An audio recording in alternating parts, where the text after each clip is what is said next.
1992 সালের শেষ দিক রাজধানীর শিশু একাডেমির মিলনায়তনে আয়োজন করা হয়েছিল এক ব্যান্ড কনসার্ট। প্রথম ব্যান্ডের পরিবেশনা শেষ হওয়ার পর মঞ্চে ওঠে তখনকার জনপ্রিয় ব্যান্ড এলআরবি। আইয়ুব বাচ্চুর নেতৃত্বে ব্যান্ডটি তখন দেশজুড়ে তুমুল জনপ্রিয়। পিঙ্ক ফ্লয়েডের বিখ্যাত গান shine on you crazy diamond পরিবেশন করে অ্যাপেনা শেষ করেছে এলআরবি। দর্শকরা তুমুল করতালিতে মেতে উঠেছে। ঠিক তখনই ঘটে গেল এক নাটকীয় ঘটনা। 4-5 জন পুলিশ বাঁশি বাজাতে বাজাতে হঠাৎ মঞ্চে উঠে যায়। তারা সরাসরি আইয়ুব বাচ্চুর দিকে এগিয়ে গিয়ে তাকে ঘিরে ফেলে এবং টানাটানি শুরু করে।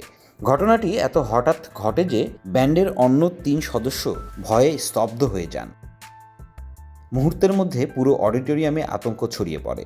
টানা হ্যাচড়ার সময় বাচ্চুর গায়ের শার্ট ছিঁড়ে যায়। সাদার মধ্যে কালো বল প্রিন্টের সেই শার্টটি তিনি বহু বছর ধরে স্মৃতিচিহ্ন হিসেবে রেখে দিয়েছিলেন। সেদিন মঞ্চের পাশে উপস্থিত ছিলেন গীতিকার বাপ্পি খান এবং musician sound engineer Mirza.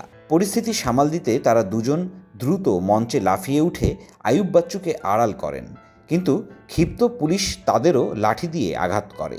Bappi খান তখন উচ্চস্বরে প্রতিবাদ জানিয়ে বলেন, আপনারা কি করছেন? কাকে ধরে টানছেন? গান থামালেন কেন? কিন্তু ততক্ষণে কনসার্ট পণ্ড হয়ে গেছে। পুলিশ দর্শক ও শিল্পীদের সার্চ করে সবাইকে হল থেকে বের করে দেয়। পরে খোঁজ নিয়ে জানা যায় পুলিশকে খবর দেওয়া হয়েছিল যে আইয়ুব বাচ্চু নাকি সন্ত্রাসীদের আশ্রয় দিচ্ছেন এবং কনসার্টে অস্ত্রশস্ত্র লুকিয়ে রাখা হয়েছে। সেই অভিযোগের ভিত্তিতেই তল্লাশির নির্দেশ আসে, তবে স্টেজ থেকে শিল্পীকে টেনে নামানোর কোনো নির্দেশ ছিল না। পরদিন আইয়ুব বাচ্চু ও বাপ্পি খান রমনা থানায় যান। ওসি নিজে বাচ্চুর কাছে ক্ষমা চান এবং সংশ্লিষ্ট 2 কনস্টেবলকেও ডেকে এনে ক্ষমা চাইতে বলেন। তাদের মুখ থেকে শোনা ঘটনাটি আইয়ুব বাচ্চুকে হতবাক করে দেয়। গানের অঙ্গনের এক ব্যান্ডই নাকি টাকা দিয়ে এই ঘটনা ঘটিয়েছিল।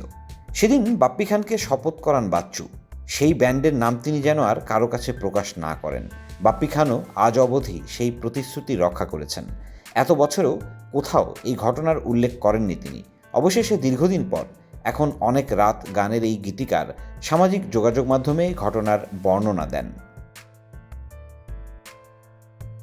বাপ্পি খান লেখেন, বাচ্চু ভাই চাইলে তাদের সঙ্গে ঝামেলায় যেতে পারতেন, কিন্তু তিনি কখনো ঝামেলায় যেতে চাননি। সেই ব্যান্ডের কেউ যদি এই লেখা পড়ে জেনে রাখুন, বাচ্চু ভাই আপনাদের মাফ করে দিয়েছেন। এমনকি আমার প্রবল আপত্তির পরও তিনি তাদের সঙ্গে একই মঞ্চে বাজিয়েছেন। আইয়ুব বাচ্চুর মৃত্যুর পর সেই ব্যান্ডের কয়েকজনকে চোখে পানি নিয়ে টিভি ও সামাজিক যোগাযোগ মাধ্যমে স্মৃতিচারণ করতে এবং তার গান ট্রিবিউট করতে দেখে বাপ্পি খান বিস্ময় প্রকাশ করেন। তিনি বলেন, বড়ই বিচিত্র এই ইন্ডাস্ট্রি। আসলে সব মাধ্যমেই পশু ধরনের মানুষ দেখা যায়। আমার সবার কাছে অনুরোধ, ব্যান্ডের নাম কেউ আমার কাছে জানতে চাইবেন না। আমার মৃত্যুর সঙ্গে এই তথ্যটাও পৃথিবী থেকে হারিয়ে যাবে। ওয়াদা, আমি শেষ নিঃশ্বাস পর্যন্ত অটুট রাখব। এই ঘটনা শুধু একটি কনসার্টের বিশৃঙ্খলার গল্প নয়, বরং বাংলাদেশের ব্যান্ড সঙ্গীতের ইতিহাসে এক লুকানো অধ্যায়, যা প্রকাশ্যে এসেছে বহু বছর পর। News desk, Dhaka express.